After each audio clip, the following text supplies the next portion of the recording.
Greetings once again, pirates on the high seas. Duuz-Diz-Din back with more One Piece. Where previously, on the last episode of One Piece, Bonnie is trying to experience her father's memory, which consists of him as a young boy being beaten by unknown figure, as she tries to move closer in desperation to try to stop what has already happened. He's pushed out of the memory, realizing that she'll need a better mental fortitude going in. She readies herself. Elsewhere, Kuma continues to try to climb the red line to get to Marijua, and the search for Vegapunk continues on in the Lariophage, as the various different teams have split up, leaving Shaka, Luffy, and Zoro to guard Lucci and Kaku. Things go from bad to worse as an unknown figure cuts out the visual Den Mushi. As surveillance continues to go down, Pythagoras is attacked by something, and as Usopp's group comes upon them, they are suddenly set upon by this unknown figure, none other than S-Snake, under whose orders it's unknown. All we know is that she's now turned York to stone. Who's controlling the Seraphim now? Especially considering that the only ones not tied up are allies. Who's behind all of this? Join us as we find out, won't you? Incomprehensible. The Seraphim's Rebellion. I love that texture in the background there. Yeah, of course it's for S-Snake. Experience my power. That's adorable. And deadly. That's kind of cute. Love. Mellow. Someone had fun animating that. Stoned. Oh no. Oh, here she comes. Oh god. Man, good thing she's sturdy. York. Oh god. I've never seen... Well, no, I've seen horror movies with little girls who are sinister. Why? It's a Seraphim. No kidding. What? Oh, and I have to remember that she's a lot bigger than she looks. You see her in a distance and it's just like, oh, it's just a little girl. It's like, no, this little girl's the size of Frankie. Ugh. Every time it happens, every time I see them next to each other, it's weird because we had the whole situation on Punk Hazard where you had the kids who were like abnormally large. But even that doesn't throw me off the same way the Seraphim do. I don't know what it is about the Seraphim. It's like an unnerving thing to have these intimidating large children. Maybe it's the eyes too. Stop, Seraphim. Nope, ain't stopping. Why are you moving? Oh, the green blood. Whoa, do something. You have the best brain in the world, right? Please. You didn't listen to me either. Oh, she got a smile like, please die. It's a laser beam. Yeah, no kidding. Do something. They stood there for a hot second, just kind of wondering what to do. This can't be happening. I'm Vegapunk. Oh, S-Bear. Oh. Saved Lucci and Kaku. It just trucks him. Oh, I thought so. I knew you wanted to fight. He's getting the fight he wanted. See? When they're right next to each other, it's weird. If you want to fight to the bitter end, I'll go along with you. Oh, analyzing. Defenseless targets. Hey, damn you.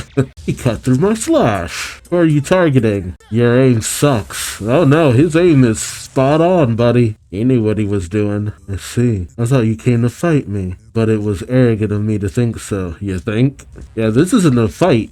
It's an execution. Take out as many people as you can. Yeah, but there's no honor in taking out someone defenseless. I need your help, Luffy. What's the matter, Zoro? Are they our enemies now? Guys, why are you here? They started attacking out of the blue. What's going on? Explain it to me, Vegapunk. This is impossible. I see. Alright then, let's just kick their asses. Wait, there's the Seraphim. I'll test the rank of authority. That's Hawk. Despair. Stop. Who is commanding you?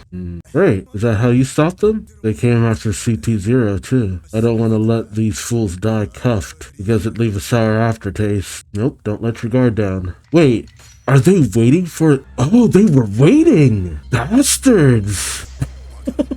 No way. They're not listening to you. Jeez. That's wild. I think maybe that was a little different than in the manga, but it's like they were actually waiting for you to fully let your guard down. These Seraphim are a little too intelligent for their own good. Like, there's moments where they're just deliberately doing things, and it's like, yo, you guys are kind of freaky. They don't act like pacifista. They both do and they don't. That's what makes them a little bit more terrifying. He doesn't obey our orders. Hover, use your dome shoes. Yeah, like, you guys can fly. Oh god, crotch shot. Dude, you activated while you were upside down. Wait, oh no, I got a glimpse of heaven. Shaka, communications are down. Respond. It's not working. Communications are out. Yeah, that weird, terrible, garble noise. Oof, the lighting. She's just sitting on the edge.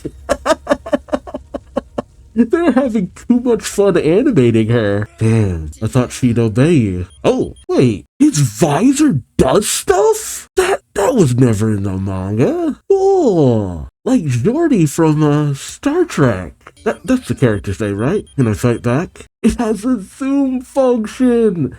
Ah, that's so cool. Say what you want about the anime, but the little touches they add in, just that extra bit of nuance that you need sometimes. I didn't need to know that Frankie's visor works, but damn if I don't love it. That little brat. Are you kidding me? He's someone you can defeat. He's our creation. The strongest form of humanity. Uh-oh, here she comes. She just looks like she's having the time of her life. Oh, that was an awesome transition. From S-Snake to S-Hawk. That was close. This is really troubling situation. They're not following my orders. Yeah, no kidding. That means it's one of the Vegapunks who is commanding them. Yep, the suspects. What if the communication failure in this situation of the being trapped in the barrier were all calculated? That means somebody wants to kill us all. What? Kill us all? About time you woke up. Damn Seraphim. Through them. Hey, Straw Hat. Rora Nora, why don't we make a truce and form a temporary alliance? If you uncuff us, I think you find us useful. I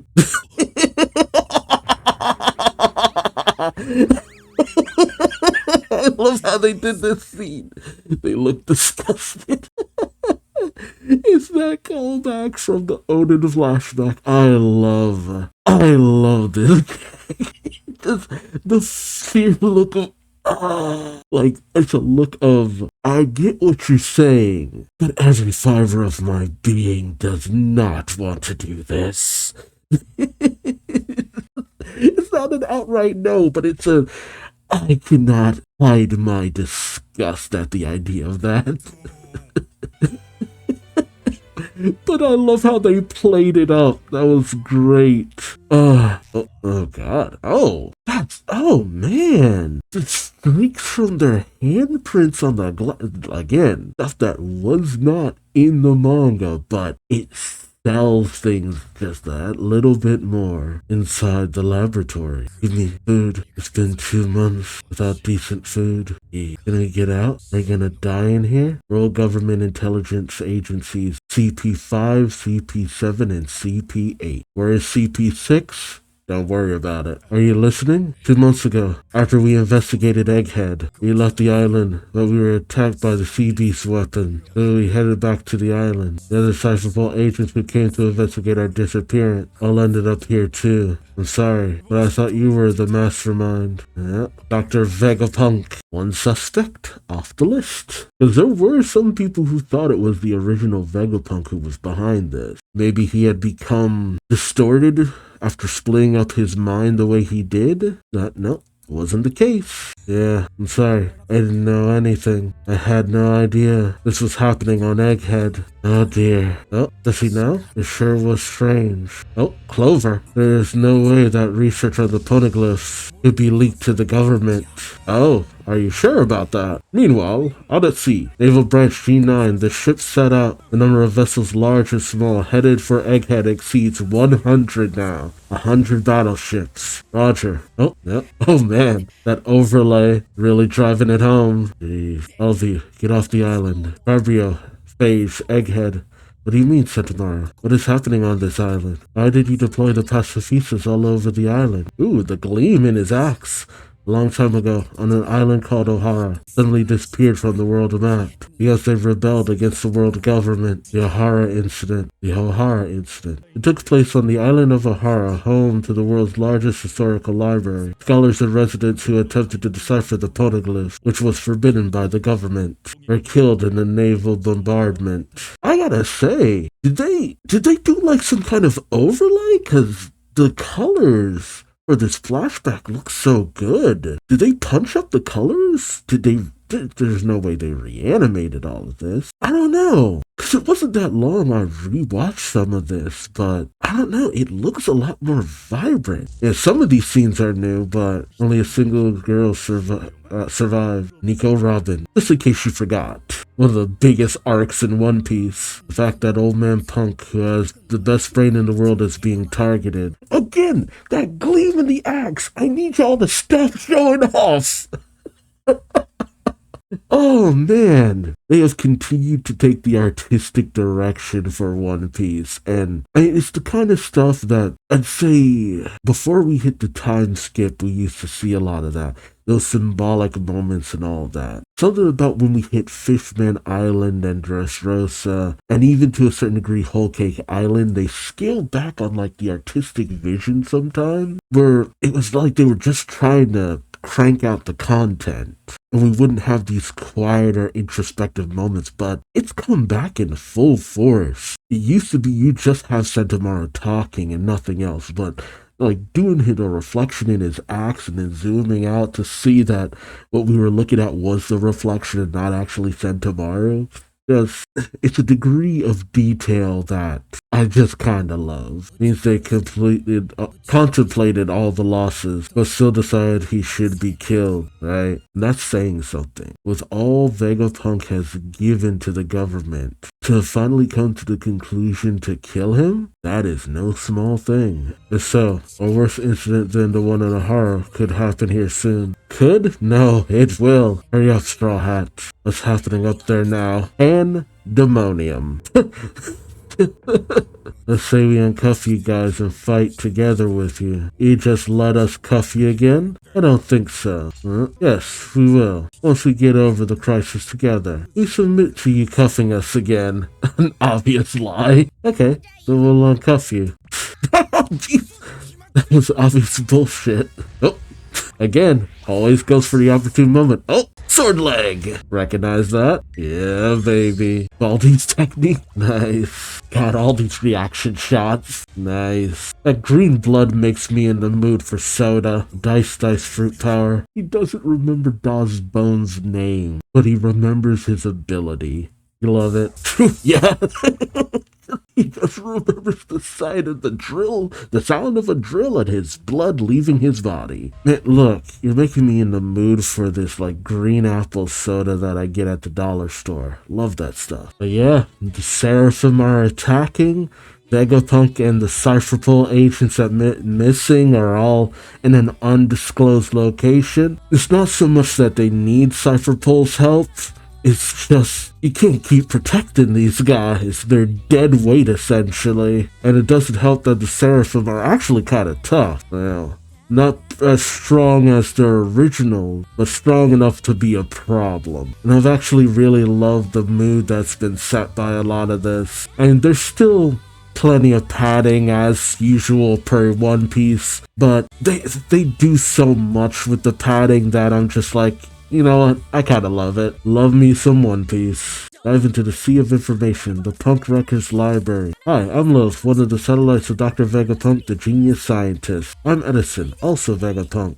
Today we'll introduce this one, Dracul Mihawk. You'd think it would have been Mr. One, all things considered. He is a former member of the Seven Warlords and the world's strongest swordsman. With a swing of the Black Blade Knight, one of the supreme grade swords. He can slash anything into two. He was born on March 9th and likes red wine. No matter how many years it takes, I will hold this seat of the strongest and wait for you. Try to surpass me, Roronoa. He and Shanks had a long-standing duel back in the day, which apparently has never been settled. His residence was a deserted castle in the ruins of the Muggy Kingdom. Under the Paramount War, at the request of Zoro, who was sent flying there, Mihawk gave him training in his swordsmanship for 2 years. While Luffy and the others were in this fierce fight against the Emperor of the Sea, Kaido and Big Mom, The abolition of the Seven Warlord system put him in the position of being hunted by the Navy. He joined forces with Crocodile and became a member of the new organization Cross Guild. There was a row? There was a row about Buggy becoming the head of the organization before they knew it. Will someone emerge to threaten his position as the strongest swordsman? I'm curious. That's it for today. Now that you've seen it, donate to our research fund. See you next time.